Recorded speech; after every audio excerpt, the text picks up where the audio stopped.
बिस्मिल्लाहिर्रहमानिर्रहीम। अस्सलाम वालेकुम नाज़रीन, आप देख रहे हैं 92@8 विद सादिया अफसाल। नाज़रीन, आज पाकिस्तान की सियासत में एक तरह से कहा जाए प्रेस कॉन्फ्रेंसेस का दिन था। वज़ीर आज़म की एक प्रेस कॉन्फ्रेंस उनके वज़रा के हमरा हमें नजर आई। फिर साबिक वज़ीर आज़म जो हैं वो आज़म स्वाति के हमरा उनकी एक प्रेस कॉन्फ्रेंस थी आज़म स्वाति की। आज जैसे ही जेल से रिहाई हुई तो वो बनी गाला गए और मुख्तलिफ सवालात उन्होंने अपने किस तरीके से उनको हिरासत में लिया गया, किस तरीके से वो कहते हैं कि जी उनको हिरासत में रखकर उन पर तशद्दुद किया गया, और अदलिया से सवाल उठाया कि जिन लोगों ने मेरे साथ ये किया है आखिर उनको कब बेनकाब करेंगे। सुप्रीम कोर्ट में भी कहा कि मैं जाकर दरवाज़ा खटखटाऊंगा। यहीं पर इसी प्रेस कॉन्फ्रेंस में इमरान खान साहब ने लॉन्ग मार्च के हवाले से एक ऐलान किया है, क्योंकि हम देख रहे हैं कि मुसलसल तारीख सामने नहीं आ रही थी, ताखीर होती चली जा रही थी, और उस पर उन्होंने कहा है कि अगली जुमेरात या जुम्मे को मैं लॉन्ग मार्च का ऐलान कर दूंगा।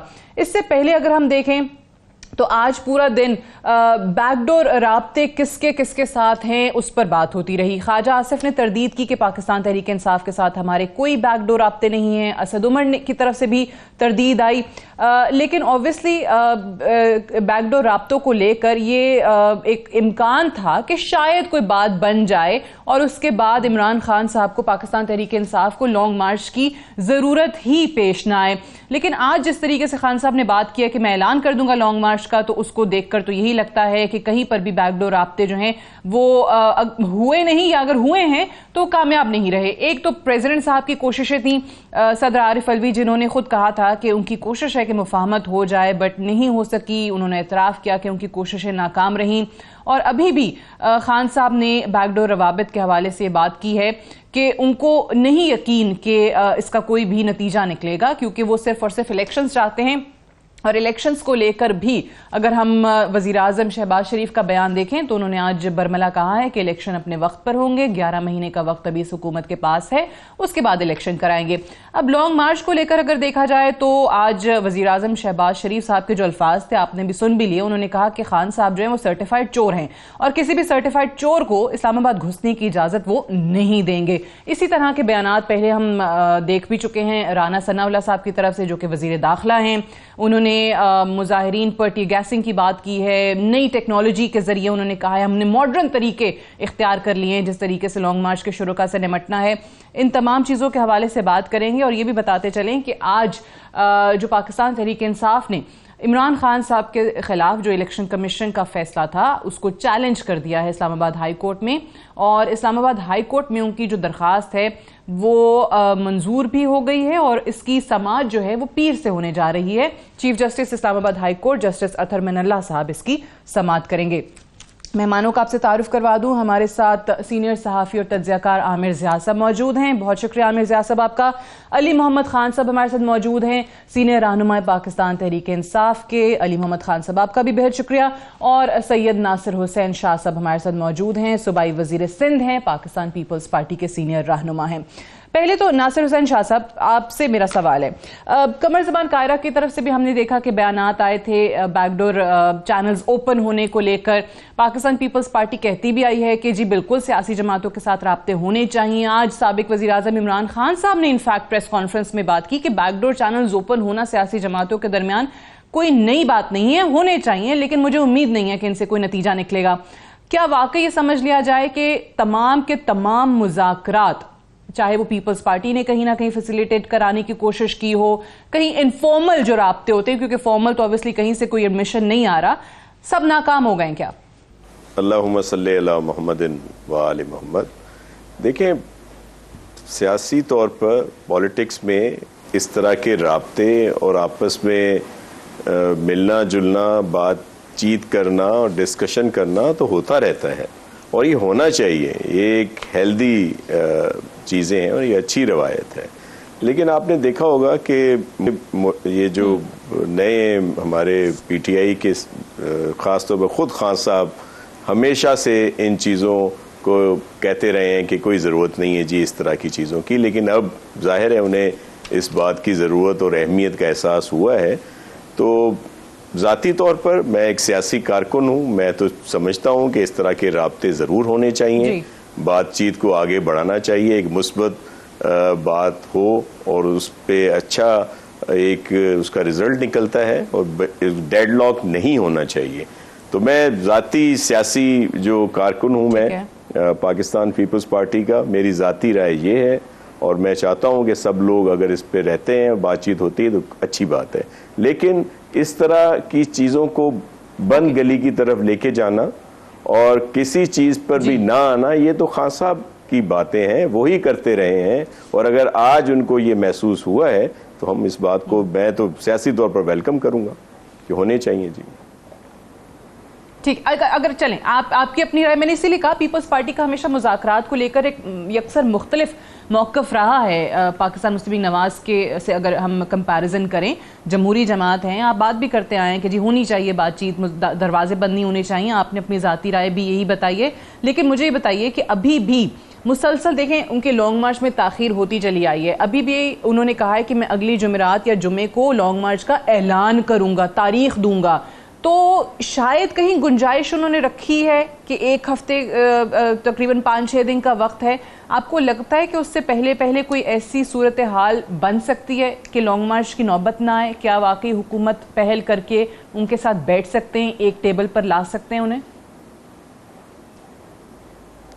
देखिए, खान साहब अनोखे लाडले हैं, वो हर चीज़ पर एकदम कोई ना कोई ऐलान कर देते हैं, अंडर प्रेशर लाने के लिए इदारों को, पॉलिटिकल पार्टीज़ को, दीगर जो भी हमेशा आपने देखा होगा उनका ये ट्रैक रिकॉर्ड रहा है।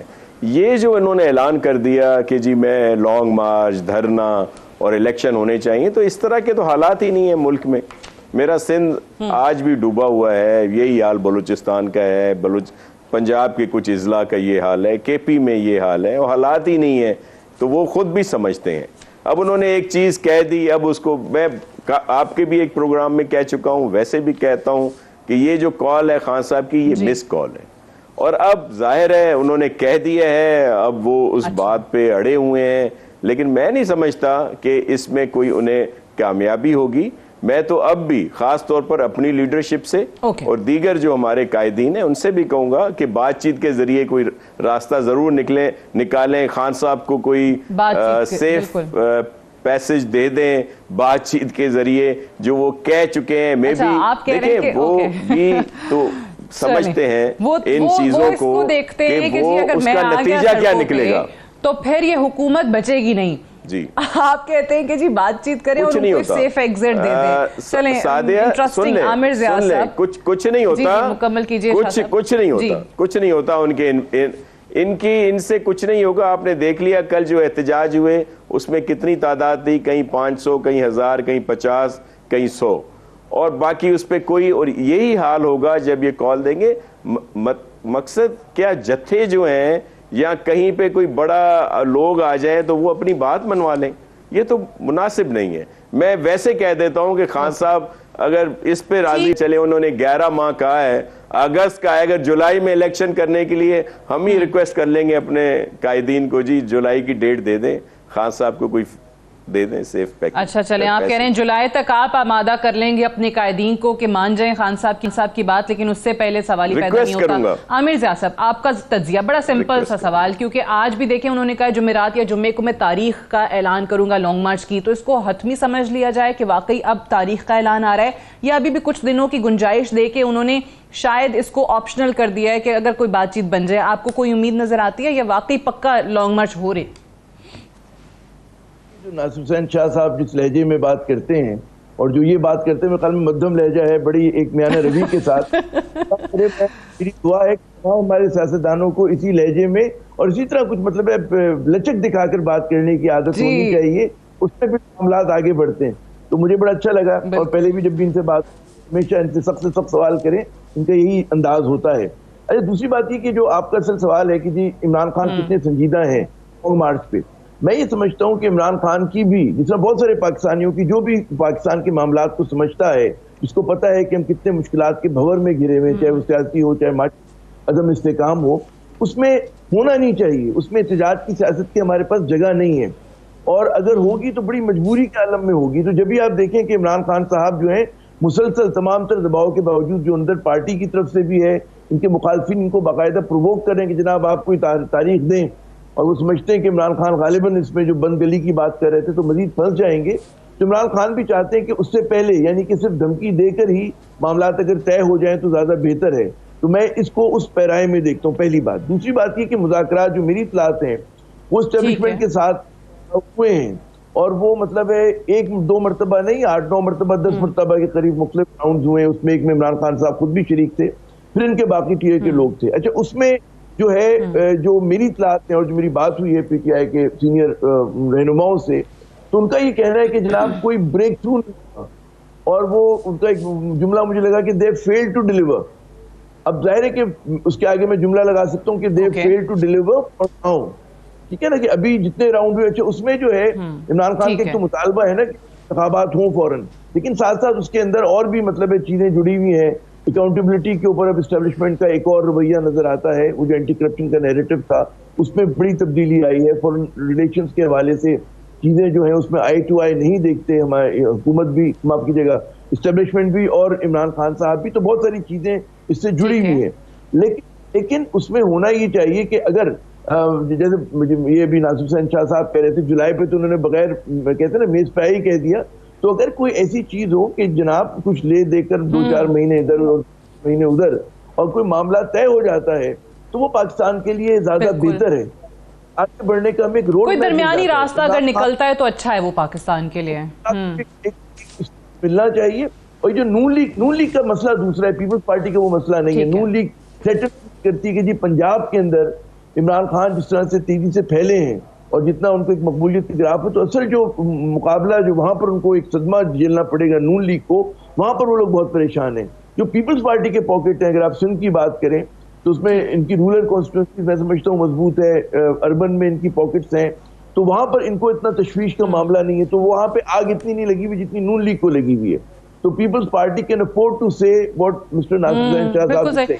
और सिंध अभी हालिया जो इंतखाबात ज़िमनी इलेक्शन हुए, अगर उसी की बात कर लें, 8 नशस्तों में से चले कुछ तो पीपल्स पार्टी ने तो फिर गेन किया है, 2 सीटें जीत ली हैं। यहाँ पे असल जो शिकस्त खुर्दा जमात नजर आती है वो तो पाकिस्तान मुस्लिम लीग नवाज नजर आती है। अच्छा, इस पे आगे भी बात करते हैं, लेकिन अली मोहम्मद खान साहब भी हमारे साथ मौजूद हैं। मुझे नजर आ रहे हैं आप अली भाई गाड़ी में और बड़े हंसते मुस्कुराते हैं। अल्लाह आपको ऐसे हंसता मुस्कुराता रखे। मुझे बताइए ये खुशी की वजह क्या है? लॉन्ग मार्च का ऐलान होने जा रहा है, इस्लामाबाद आ रहे हैं, हुकूमत को घर भेजने की खुशी है, किस चीज की खुशी है?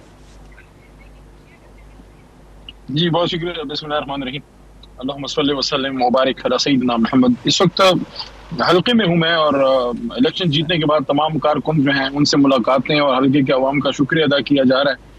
तो उसी सिलसिले में मुख्तलिफ प्रोग्राम्स हो रहे हैं और मैं आपके प्रोग्राम की वसातत से भी NA-22 के अवाम, मर्दान, तहसील तकबई का शुक्रिया अदा करता हूँ जो उन्होंने इमरान खान साहब को यहाँ से कामयाब किया और तीसरी बार ये हैट्रिक जीत की हुई है तहरीक इंसाफ की यहाँ से। तो खुशी उस बात की है। अलबत्ता उस खुशी में कल जो है थोड़ी सी मान भी पड़ी, लेकिन खान साहब ने फिर सबको हौसला दिया है कि इंशाल्लाह इमरान खान साहब के खिलाफ जो इलेक्शन कमीशन ने एक तरफा ये फैसला किया है, प्रॉपर प्रोसीजर जो फॉलो नहीं हुआ, इंशाल्लाह हाई कोर्ट में हम अपील में जाएंगे, इसको हम केस को लेके जाएंगे इंशाल्लाह, और होपफुली वहां से ये फैसला रिवर्स होगा जो किसी भी सूरत से इंसाफ के मेयार को पूरा जो है वो नहीं होता। जी, क्योंकि जो बुनियादी जो ड्यू प्रोसेस है वो इलेक्शन कमीशन ने फॉलो ही नहीं किया। और पहली बात तो ये है कि इलेक्शन कमीशन तो कोर्ट है ही नहीं, जो कि सुप्रीम कोर्ट की अपनी का फैसला है कि election commission can not sit as a court. तो उन्होंने अगर कोई फैसला करना भी है तो वो ट्रायल कोर्ट में भेजना है, जिसने फिर ये जांचना होता है कि क्या इसमें कोई करप्शन है, इसमें कोई ऐसी कोई अनफेयर मीन्स है। वहां से जो फैसला आता है और मिनिमम अगर 2 साल की सजा, तो मुझे नहीं पता कि इतनी जल्दी से उन्होंने ये फैसला करके अपने हरदसराई क्यों की है, अपने आप को एक्सपोज क्यों किया है। क्योंकि उन पे एक इल्जाम था कि ये PDM के लिए बदकिस्मती से उनका एक सॉफ्ट कॉर्नर है जरूरत से ज्यादा, तो उसको खुद ही उन्होंने जो है वो वाजे कर दिया। इस तरह का हेस्ट में एक तरफा एक मुतनाज़ फैसला करके, और हमें उम्मीद है कि इंशाल्लाह ये फैसला रिवर्स होगा और मुल्क का सबसे बड़ा लीडर जिसने कोई गलत काम नहीं किया उसको सियासत से टेक्निकली अनफेयर मीन्स से नॉकआउट नहीं किया जाएगा इंशाल्लाह। राइट, मुझे एक ब्रेक लेना है, ब्रेक से वापस आएंगे तो हम डिस्कशन को यहीं से आगे बढ़ाएंगे। स्टेट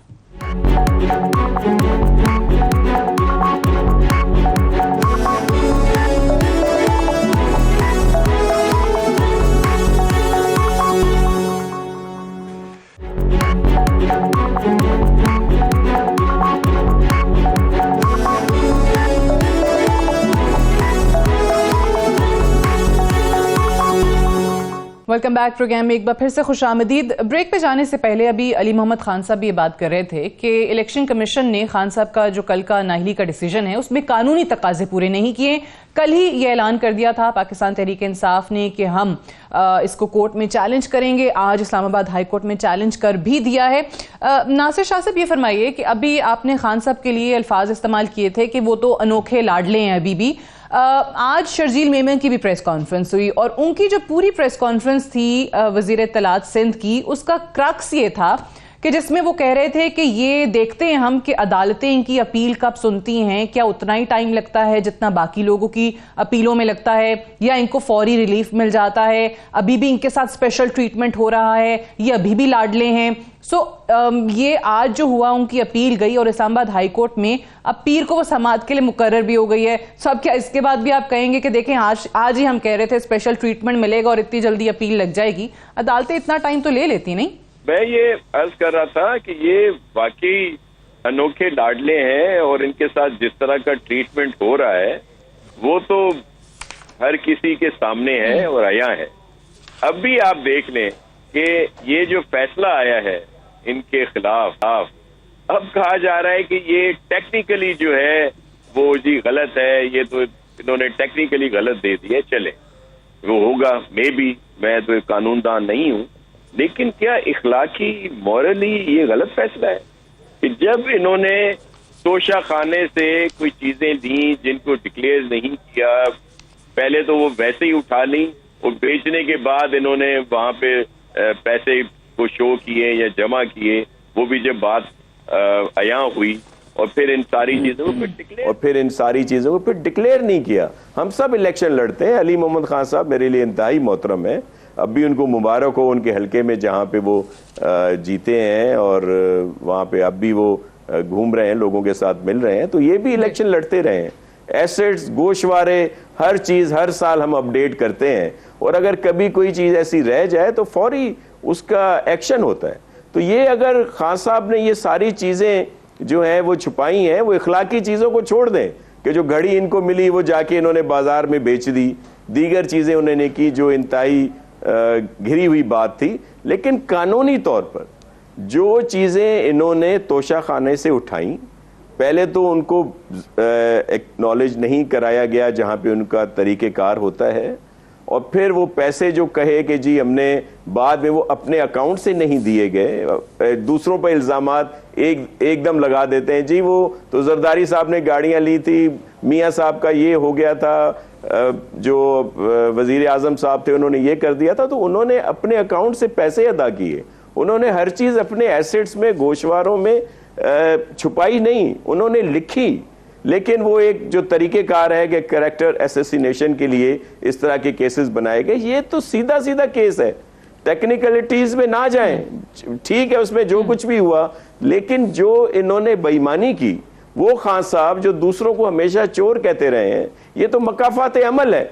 इन सबको कम अज कम इस बात को डिफेंड कैसे कर रहे हैं ये, जब सारी चीजें सामने आ गई, हर चीज में खान साहब ने जो कुछ बोला है बाद में उससे उन्होंने इनराफी की है, फिर उसको कभी यू टर्न कह लेते हैं, कभी उसको कहते हैं कि जी ये मैंने बेहतर फैसला किया है। मुझे कोई एक बात बता दें, शुरू से जब से खान साहब की पॉलिटिक्स शुरू हुई, जब से उनको जरा सपोर्ट मिलना शुरू हुई, अब ये जिन इदारों के खिलाफ हैं क्योंकि वो उनकी एक्सपेक्टेशंस पे नहीं उतरते। जी बाजवा साहब से क्यों नाराज हैं कि जी वो उन्होंने वो नहीं किया जिस तरह उनको लाया गया था, जिस तरह उनके कोरम पूरे कराए जाते थे, बिल पास कराए जाते थे, जो कुछ वहां पे हो गया सेनेट के इलेक्शन में हुआ था, जब वो चेयरमैन सेनेट के खिलाफ वोट हो रहा था तो बहुत बड़ी अक्सरियत खड़ी हुई थी, जब वोट निकाले गए तो कम थे।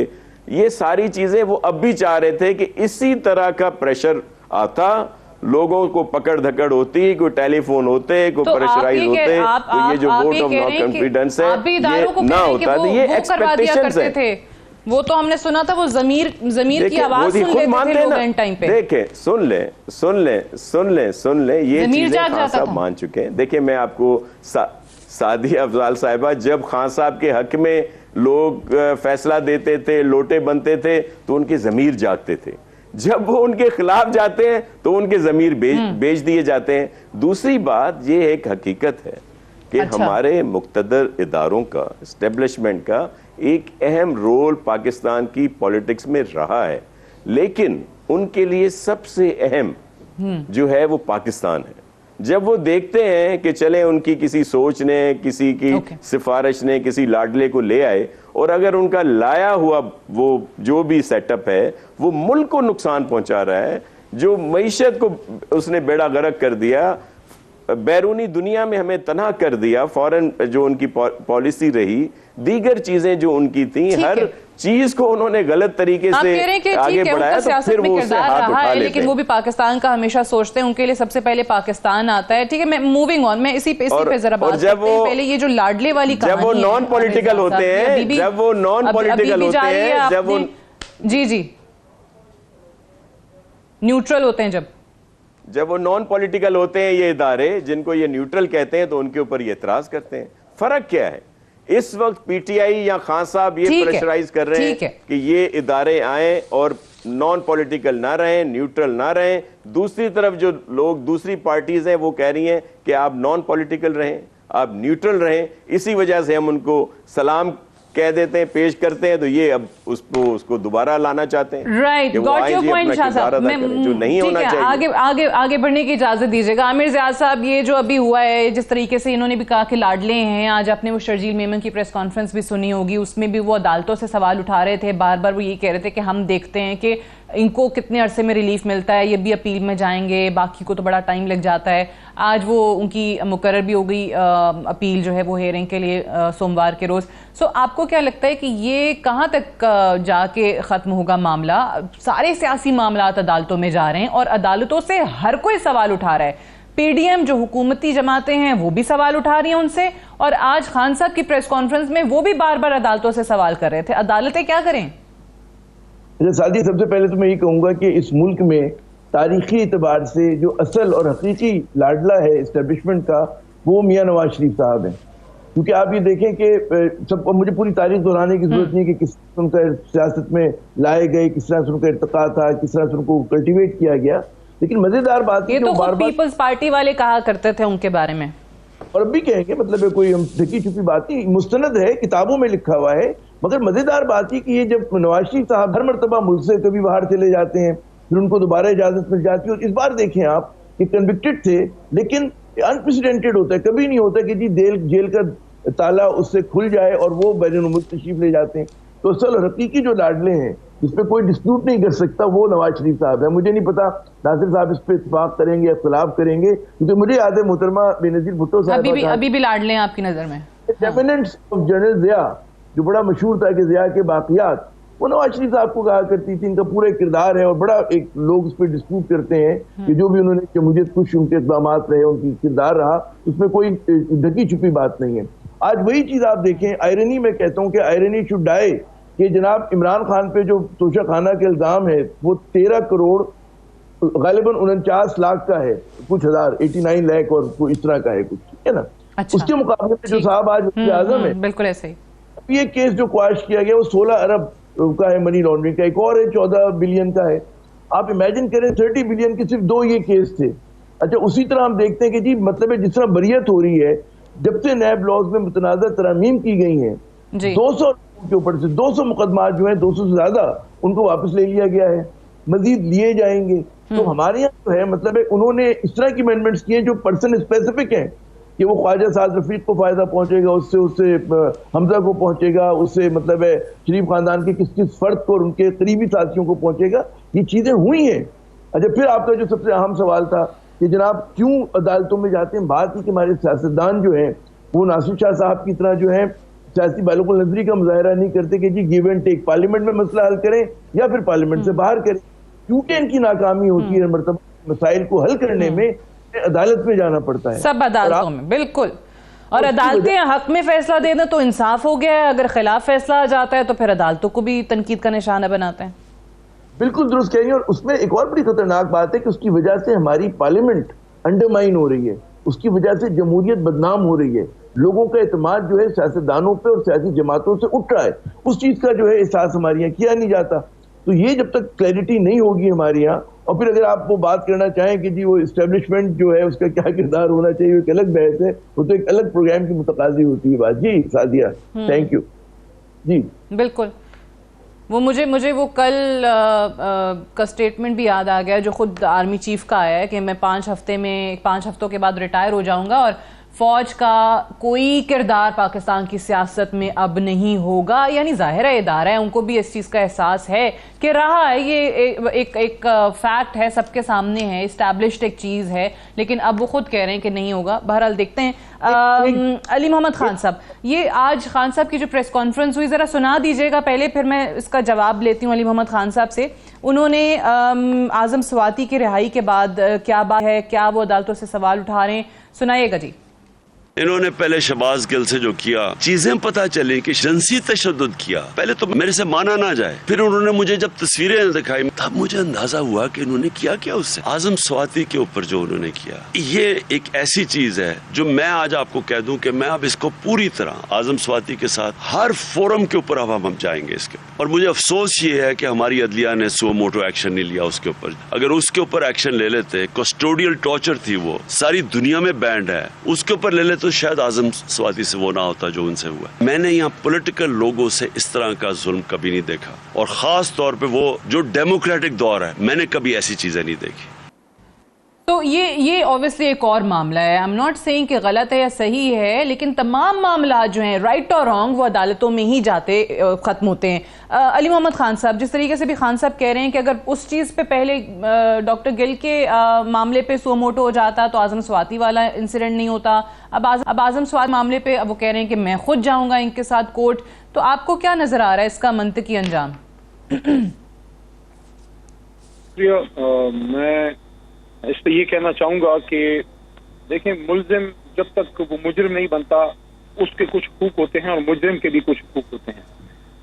कोई शख्स अगर फांसी का भी मुजरिम है, वो 302 का मुजरिम है, दहशतगर्दी उसके साबित हो जाए, आप उसको फांसी चढ़ा सकते हैं कानून के मुताबिक, लेकिन उसके बदन को हाथ नहीं लगा सकते। एक इंसान के तौर पर एक इंसान की इज्जत होती है।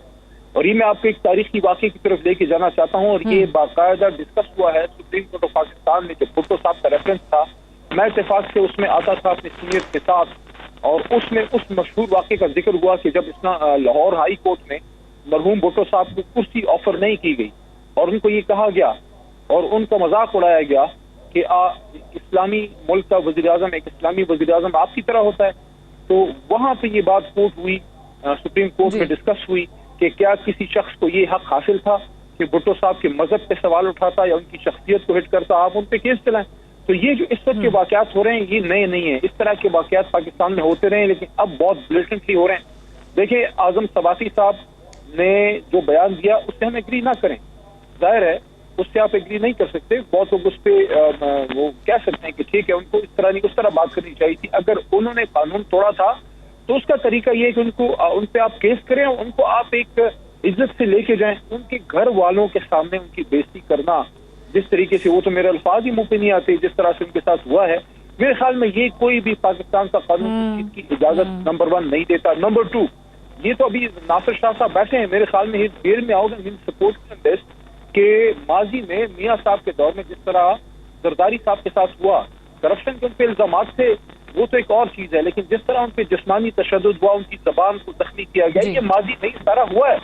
लेकिन हम तो ये समझते थे कि हमने इससे सीखा, लेकिन मैं अफसोस के साथ मैं आपको ये कहना चाहता हूँ सादिया साहिबा के हम नहीं सीखे, क्योंकि अभी कल ही जो साले मोहम्मद खान जो हमारे MNA हैं और फख्र मानसेर हैं, फख्र हजार हैं, वो अवामी आदमी हैं, जिस तरह उनके गले में ये लटका के उनको एक मजाक का निशाना बनाया गया, ये उनका नहीं है। ये सादिया अफजाल साहिबा, ये 22 करोड़ अवाम की बेइज्जती रोज हो रही है। कोई किसी बड़े आदमी के साथ ये हो सकता है? ये बेइज्जतियां क्या अवामी नुमाइंदों के नसीब में लिखी हैं? इसलिए मैं कहना चाहता हूँ। अच्छा, वैसे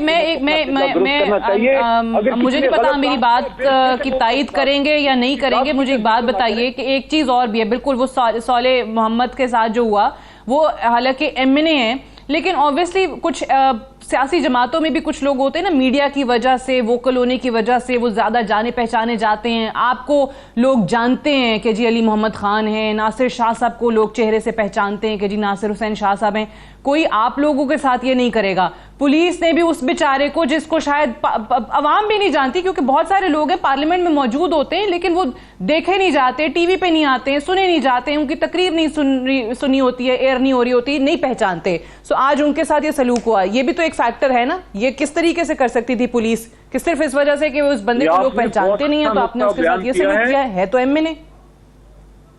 देखिए, ये आपने जो नुक्ता बयान की, तो असल में तो बात ये है, इमरान खान की लड़ाई क्या है?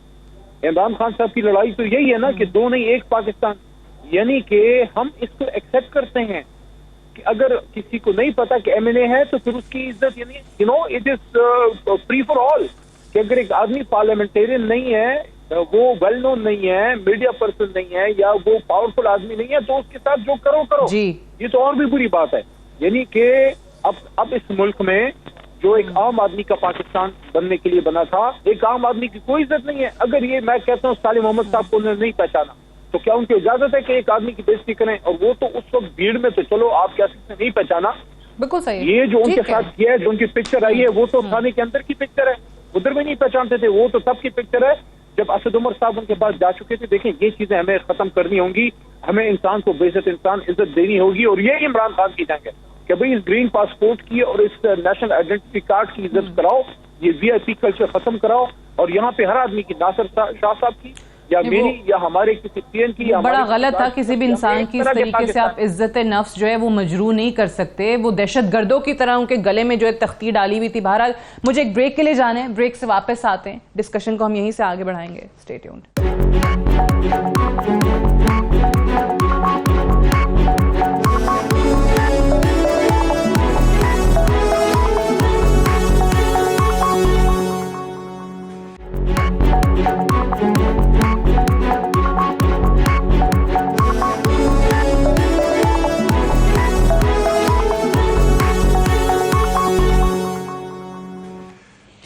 Welcome back. प्रोग्राम में एक बार फिर से खुशामदीद। आज वज़ीर आज़म शहबाज शरीफ ने इमरान खान के लॉन्ग मार्च को लेकर यह ऐलान किया कि किसी सूरत में एक सर्टिफाइड चोर को इस्लामाबाद में घुसने नहीं दूंगा। बयानात इसी किस्म के वज़ीर दाखिला राना सनाउल्लाह भी देते आए हैं। नासिर हुसैन शाह साहब आपके सामने, उनके बयानात भी हैं कि पता नहीं कौन से तरीके, कौन सी टेक्निक्स उन्होंने ईजाद कर ली हैं ये पाकिस्तान तहरीक इंसाफ के लॉन्ग मार्च के शुरका से निमटने के लिए। वो टीयर गैसिंग की बात भी करते हैं ड्रोन्स के जरिए, और वो कहते हैं 25 मई जो है ये लोग भूल जाएंगे, ऐसा इनका हशर हम करेंगे। पाकिस्तान पीपल्स पार्टी एक अगर पीसफुल वो प्रोटेस्ट कर रहे हैं, जैसे वो बार बार कह रहे हैं कि हम कोई इंतशार के लिए नहीं आ रहे हैं, ऐसे इक़दामात में जिनका ऐलान वज़ीर दाखिला कर रहे हैं, वज़ीर आज़म कर रहे हैं, कैसे साथ दे रही है? देखिए, पाकिस्तान पीपल्स पार्टी के जो मौक़िफ़ है, जो नज़रिया है हमारा, बिल्कुल वाज़ेह है। हम किसी भी एहतजाज को जो पुरअमन हो उसको करने दिया जाए, लेकिन खान साहब पहले दिन से ही इसको पुरअमन नहीं होने की बात कर रहे हैं कि वो वहाँ पे जाएंगे और ये करेंगे वो करेंगे। इस तरह की चीज़ें तो वो ख़ुद कर रहे हैं कि जी इनको निकाल बाहर करेंगे, फिर ये हो जाएगा। तो जाहिर है अगर एहतजाज में तशद्दुद होता है या वो पुरअमन नहीं रहता, तो इस तरह की तो हम पाकिस्तान पीपल्स पार्टी सपोर्ट ऐसे किसी भी एहतजाज की नहीं करती। मैं तो समझता हूँ कि इस तरह की अगर कोई मार्च होता है, कोई धरना होता है, तो दोनों के लिए बेहतर नहीं है। ना खान साहब के लिए बेहतर है, उनकी पार्टी, उनके जो सपोर्टर हैं, ना ही हुकूमत के लिए। और कोई ना कोई ज़ाहिर है सिचुएशन ख़राब होगी, नुकसान होगा तो अपना ही होगा। हमारे पाकिस्तानी हैं जिनका नुकसान होगा, पाकिस्तान की प्रॉपर्टी का होगा, या इस वक्त हम इतने मुश्किल वक्त से गुजर रहे हैं, वैसे ही बड़े अनपॉपुलर फैसले किए जा रहे हैं वफाकी हुकूमत की तरफ से मुल्क के इस्तेकाम की वजह से, सियासी पॉइंट स्कोरिंग की वजह से नहीं, क्योंकि नागुज़ीर हैं इस तरह के फैसले करने, तो इस तरह के हालात खराब होंगे, खराब होंगे। उसका इस्तेमाल किया गया। जी बिल्कुल। पीपल्स पार्टी ने 25 मई वाले इक़दामात पे भी मुझे याद है काफी लोगों ने उसकी मजम्मत की थी। आप, मुझे याद है मेरे प्रोग्राम में डॉक्टर यास्मीन राशिद मौजूद थी, आपने कहा था कि जो इनके साथ हुआ वो बड़ा गलत हुआ। सो अगर उससे ज्यादा बढ़ के वो टीयर गैसिंग किस वक्त बात करते हैं, जिसमें ज़ाहिर जवान हैं, बुजुर्ग होंगी, ख़वातीन होंगी। देखें, ये जो आज आप शर्जील इनाम मेमन साहब की हवाला दे रही थी कि वो कह रहे थे कि ये अनोखे लाडले हैं, तो देखें आपको याद होगा कि उस वक्त जब वो मार्च था इनका, तो अदालत से एक हुक्म आया था कि आपने वहां पे रहना है, और बाद में जब इन्होंने उसको भी आगे उसको ना माना और आगे आए, फिर अदालत ने कहा उनको किसी ने बताया ही नहीं होगा। तो मतलब ये इस वजह से लाडले के लिए हम कहते हैं। लेकिन पीपल्स पार्टी का देखें, ये जो इनकी नाहली हुई है, हम इन नाहलियों पे नहीं जाते।